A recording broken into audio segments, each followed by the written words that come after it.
데살로니가 전서 4장 4절 말씀 다 같이 한 목소리로 받들도록 하겠습니다.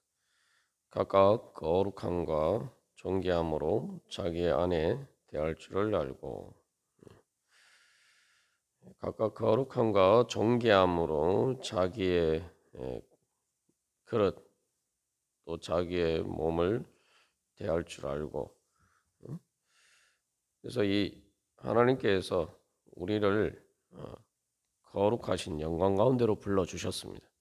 그래서 우리의 구원의 완성은 또 하나님의 뜻과 목적은 궁극적인 그 하나님의 목적은 우리를 영광스럽게 만들어 주시는 것입니다. 그래서 그것을 영화라고 하죠. 영광스럽게 된다. 그런데 우리가 한 가지 기억해야 할 것은 영화는 하나님의 거룩한 영광으로 말 그대로 거룩함에 흠이 없게 되는 것입니다. 데살로니가전서 3장 13절에서 그것을 분명히 이야기를 하죠. 그걸 사도 바울이 원한다. 데살로니가 교회 성도들이 그렇게 되기를 또 원한다라고 이야기했는데 그것이 바로 또 하나님의 뜻입니다. 그래서 여기서 우리가 기억할 것은 성화라는 것은 거룩하게 변화가 되는 것은 말 그대로 그 영광스럽게 되는 영화를 위해서 나아가는 과정이라는 거죠.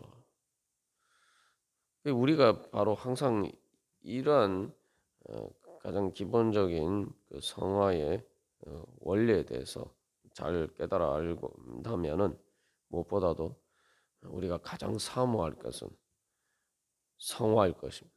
성화되기를 하나님 앞에 간절히 사모할 것입니다. 하나님 앞에서 말 그대로 영광스럽게 되는 것이 성화라는 거죠.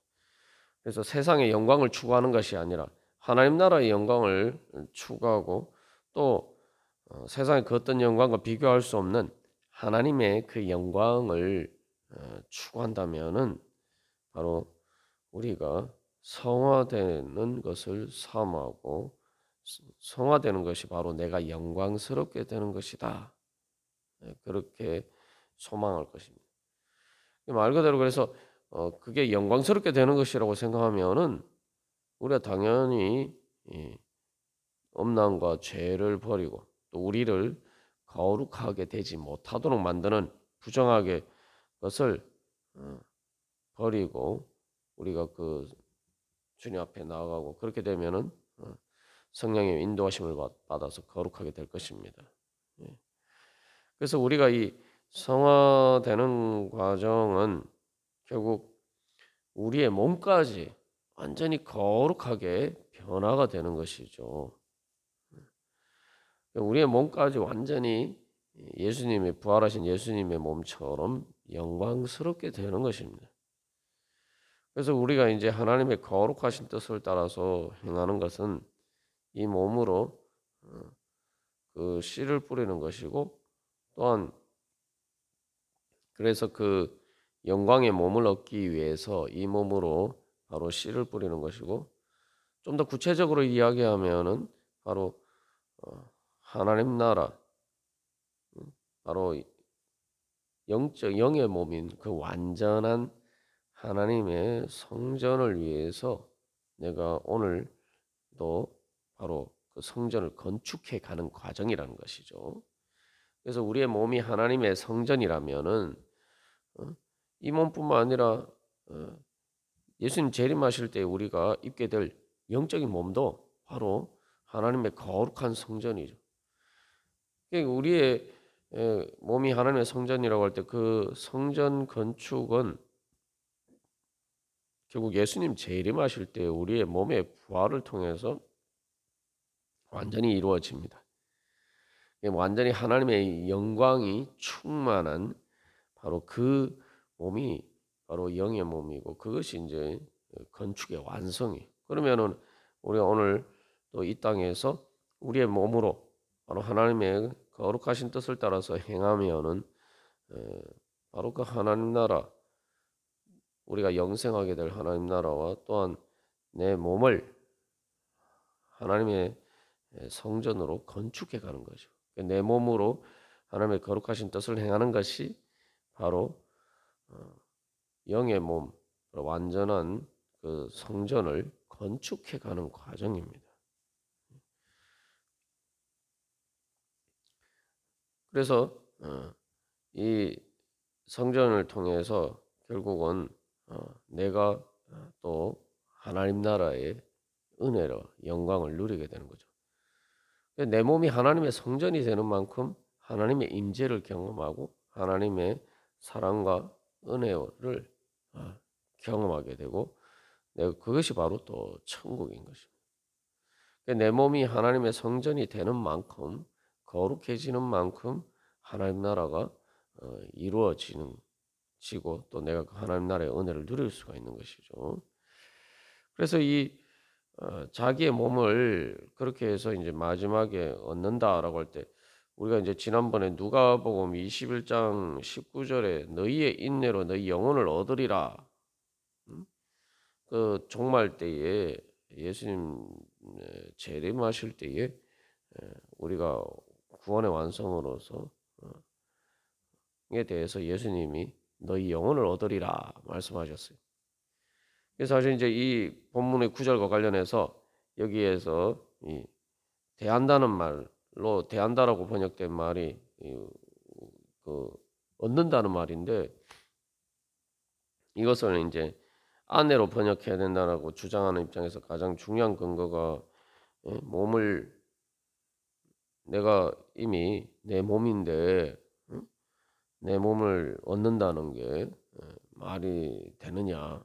그러니까 여기서는 아내를 얻는다는 의미다. 그러니까 결혼한다는 의미다라는 거죠. 그런데 이제 누가복음 21장 19절의 말씀을 보면은 거기서도 마찬가지죠. 너희 영혼을 얻으려는데 뭐 내 영혼이 지금은 내 영혼이 아닙니까? 그런데 왜 얻는다라는 그것도 미래형을 쓰고 있어요. 그 지금은 내 영혼이 아니라는 건가요? 그리고 여기서 또 한 가지 기억할 것은 그 누가복음 21장 19절에서 너희 영혼을 얻으리라고 할 때 그 영혼이라고 번역된 말은 이제 원문상 푸시케라는 단어인데 그 푸시케라는 단어는 영혼이라고도 번역할 수 있지만 좀 더 넓은 의미에서 우리의 생명을 이야기하는 거예요. 그러니까 우리의 존재 전체를 이야기하는 거예요. 그러면 거기에 당연히 몸도 포함이 되어 있겠죠. 그러면 왜 여기서도 마찬가지고 누가복음 21장 19절에서 마찬가지고 이미 내 몸인데 왜 그것을 마치 내 것이 아닌데 내 것으로 내가 마치 물건을 사서 내 것으로 만들듯이 그렇게 얻는다라고 표현을 하느냐? 우리가 그렇게 생각할 수가 있죠. 더군다나 여기서 이제 자기애라고 이제 자기 자신의 라고 내 것이라는 것을 강조하고 있어요. 자기 자신의 것으로 만든다. 이제 이걸 이제 생각해 보면은 이게 이제 다스리고 정복하는 것이 이제 바로 그런 의미를 가지고 있다. 내 것이라도 하나님께서 이스라엘 백성들의 가나안 땅을 기업으로 주셨단 말이죠. 그러나 그것을 내 것으로 만들려면 진짜 내 것으로 그것을 누리려면 어떻게 됩니까? 그걸 이제 싸워서 정복해서 말 그대로 차지해야 돼요. 그래야 진짜 내 것이 되는 거죠. 이게 그래서 영적인 전쟁도 마찬가지입니다. 그래서 우리가 내 몸을 다스려서 이것을 통제해서 말 그대로 내 것인 것처럼 그렇게 이용할 수가 있어야 돼요. 그렇게 내가 다스릴 수가 있어야 되죠. 그래서 음란함과 음행의 가장 큰 문제는 그 또 죄의 가장 큰 문제는 뭡니까? 자기 마음대로 한다고 하지만 사실은 자기 마음대로 못 하는 거예요. 자기 마음대로 못 하니까 죄에 끌려가는 거죠. 말 그대로 내 것이면 내 마음대로 할 수가 있어야 되죠. 내 유익을 위해서 그렇게 할 수 있어야 되는데 죄와 음란한 것에 이끌리게 되면은 그렇게 못 한단 말이죠. 여기서 그게 이제 결국 하나님의 선하신 뜻을 따라서 그것은 다시 말하면 내 유익을 위해서 하나님 나라 영광을 위해서 내가 이렇게 잘 이렇게 다스릴 수가 있어야 되죠. 왕인데 다스리지 못하고 오히려 꼭두각시 노릇을 하면은 그 부끄러운 일이죠. 왕의 영광이 없어요. 오히려 더 수치스러워요. 마찬가지입니다. 우리가 죄와 사망의 권세를 이기지 못하고 그것에 끌려가면은 겉으로 보면 내가 왕처럼 폭군들이 그러듯이 자기가 왕처럼 하는 것처럼 보이지만 사실은 죄와 사망의 권세에 이끌려서 행하는 것이고 폭군과 같은 그런 왕은 사람들에게 영광을 받지 못하죠. 오히려 수치스럽게 되죠. 우리도 마찬가지입니다. 그래서 이 성화의 과정이 바로 영광스럽게 되는 과정이다. 다른 말로 하면 이 영적인 성장의 과정이 그래서 내가 하나님의 거룩하심을 따라서 하나님 아버지를 닮아가고 예수님을 닮아가는 것이 바로 우리가 영광스럽게 되는 것이다 라는 것을 생각해 보면 그게 바로 내 몸을 내 것으로 만들어가는 과정이라고 보죠. 그래서 이제 우리가 그것을 잘 이해하려면은 상속이라는 개념도 또 비춰볼 수도 있어요. 상속. 그 어린아이가 이제 상속자란 말이죠. 상속자지만 어린아이는 성년이 되기 전까지는 부모에게서 아무리 많은 재산을 물려받았어도 법적인 대리인을 둬야 돼요. 후견인을 둬야 돼요. 법적으로. 어린아이가 자기 재산을 마음대로 이렇게 관리하고 할 수가 없단 말이죠. 자기에게 뭐 설사 권한을 준다 해도 어린아이가 제대로 뭘 할 수가 있겠습니까? 할 수 있는 게 아니라 뭐 어린아이 혼자 내보면 다 뺏겨버리죠. 그래서 이제 법적인 대리인, 법적인 후견인을 둬야 됩니다. 뭐 그렇지 않아도 부모가 살아 있어도 성년이 될 때까지는 부모가 법적인 대리인으로 이해돼요. 그래서 미성년자는 법적인 행위를 온전하게 할 수가 없습니다. 자기의 것이라도 자기 마음대로 그것을 할 수가 없어요. 처분할 수가 없어요.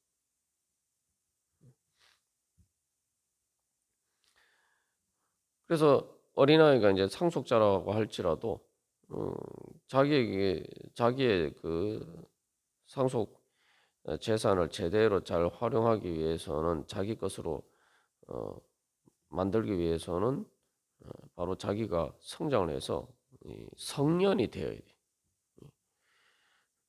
내 것이지만 그래서 그 어린아이는 상속자로서 자기 명의로 어떤 것을 가지고 있다고 하더라도 사실은 자기의 것이 아닌 것이나 마찬가지. 그러니까 뭐 혼자 내버려 두면은 나쁜 어른들한테 그거 다 뺏기기. 자기 것을 간수할 수도 없어요. 뭐 자기 것을 누리는 건 둘째치고 자기 것을 가지고 제대로 간수할 수도 없어요. 그런 의미에서 이제 진정으로 그것을 내 것이지만 내 명의로 되어 있지만 그것이 진짜 내 것이 되려면은 성장을 해서 그것을 잘 다스리고 관리하고 잘 다스릴 수 있는 그러한 능력을 얻어야 된다는 거죠.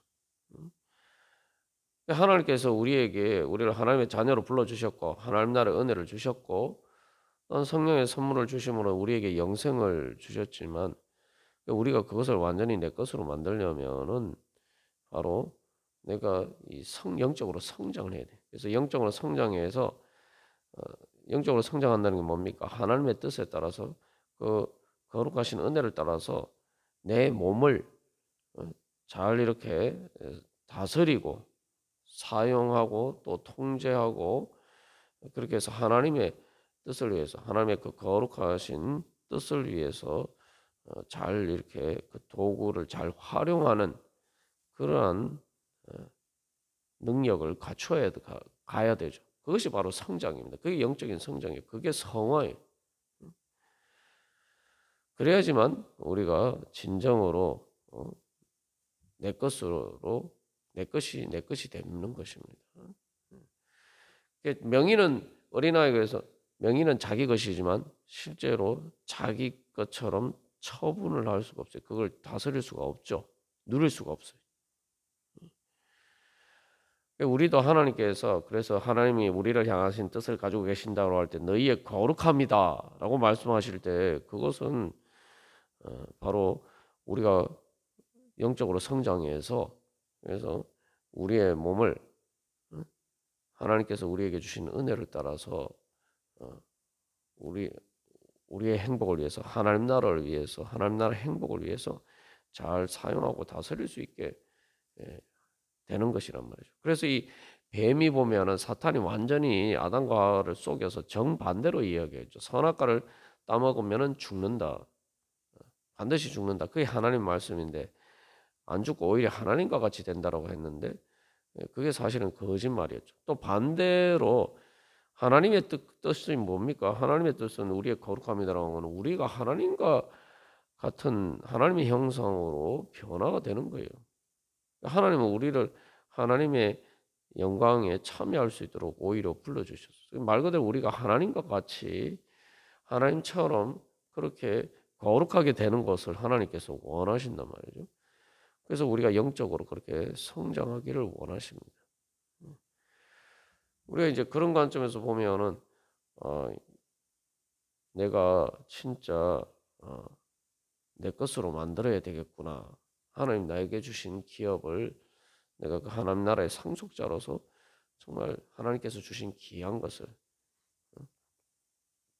내가 정말 잘 누리고 잘 다스려야 되겠구나.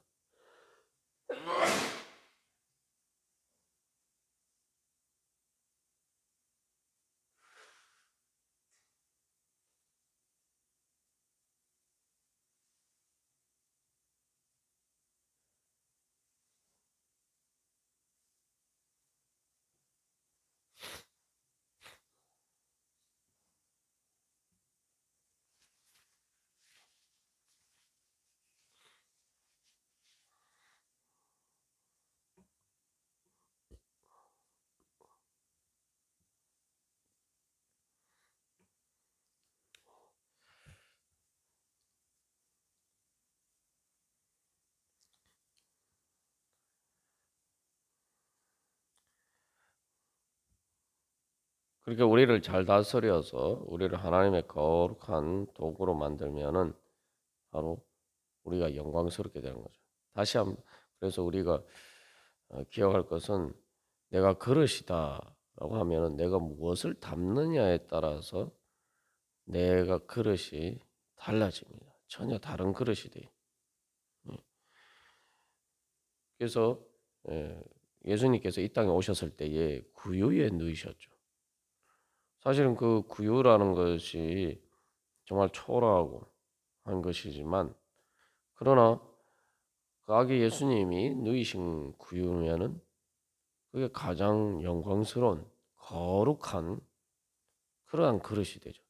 이 세상에 어떤 귀한 것보다 가장 귀한 그릇이 되죠. 바로 이 땅에 오신 하나님을 담은 그릇이 됩니다. 또 십자가도 마찬가지예요. 십자가는 사실 십자가 자체는 이스라엘 백성들이 가장 부정하게 생각하는 겁니다. 그 나무에 달려서 죽은 사람을 가장 부정한 하나님께 저주받은 사람으로 그렇게 봤죠. 성경 말씀에도 신명기 말씀에서도 그렇게 되어 있습니다. 그래서 말 그대로 십자가는 나무 중에서도 제일 부정한 거예요. 그래서 우리가 거룩과 반대되는 것이 부정한 거고 더러운 것인데 부정하고 더러운 것은 바로 죽음입니다. 제일 부정한 것이 죽음이에요. 왜냐하면 그 죄가 부정하게 만드는 것인데 그 더럽게 되어서 오염이 되어서 결국 죽게 되어서 썩어지는 것. 그게 죽음이기 때문이죠. 그렇기 때문에 그게 부정의 가장 극단적인 결과, 부정이 가장 큰 부정이 바로 죽음이고, 그래서 이제 구약의 율법에서는 죽은 시체가 가장 부정한 것으로 봅니다. 그 중에서도 그러면은 바로 그렇게 사람이 나무에 매달려 죽은 사람이 제일 부정한 그냥 일반 그런 부정한 것과 달리 가장 부정한 것이란 말이죠. 그런데 그런 관점에서 보면은 뭐 십자가가 제일 부정한 것 아닙니까? 그런데 오늘날 십자가는 가장 거룩한 거룩의 상징이 됐어요. 왜 그렇습니까? 예수님께서 십자가에 달리셔서 오히려 그 십자가 고난과 죽음을 통해서 우리를 구원하셨기 때문이죠. 여기서 중요한 것은 우리가 예수님과 함께하면 또 비록 우리가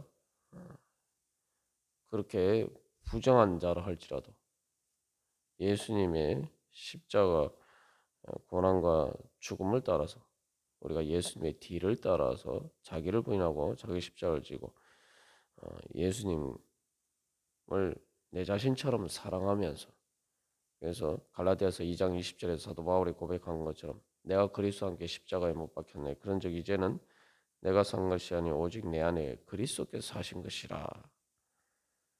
그렇게 그런 믿음으로 우리가 그렇게 예수님을 내 자신처럼 사랑하면은 이제 우리가 말 그대로 예수님을 담은 그릇이 되고 말 그대로 예수님이 십자가에 못 박히신 바로 그 십자가가 어떻게 보면은 그 가장 끔찍한 십자가지만 그러나 그 전성에서 내려오는 것처럼 그 십자가가 발굴되었을 때에 그 십자가는 가장 거룩한 십자가가 되죠.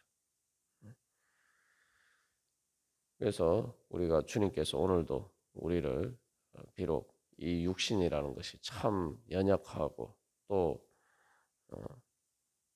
우리에게 무거운 짐이 될 때도 많지만 내가 이 육신으로 주님을 사모하면서